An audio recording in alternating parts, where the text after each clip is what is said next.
Bulletin का बाकायदा आगाज़ करेंगे और सबसे पहले अगर मैं आपको अपनी कैफियत बताऊं तो मैं तो बहुत मायूस हूं और यकीनी तौर पे शायकीन क्रिकेट भी बहुत मायूस होंगे क्योंकि नाकिस प्लानिंग है, खराब बल्लेबाजी है, ऊपर से बेअसर बॉलिंग है।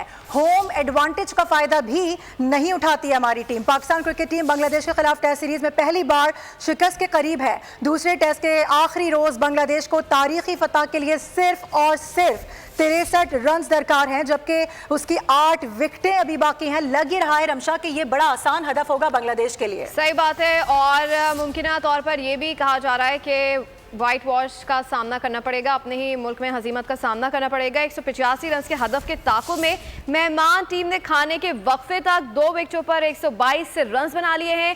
पाकिस्तानी बॉलर्स पहले सेशन में सिर्फ 2 विकेटें ही हासिल कर पाए हैं। बांग्लादेश ने 5वें रोज से के आगे बढ़ाई हैं और 40 के इनफरादी स्कोर पर मीर हमजा ने ओपनर जाकिर हसन को बोल्ड भी कर दिया है। बांग्लादेश की दूसरी विकेट 70 रन पे गिरी, जबकि शादमान इस्लाम 24 रन बनाकर खुर्रम शहजाद का शिकार बन गए हैं। सब्सक्राइब करें और बेल दबाएं ताकि कोई खबर रह न जाए।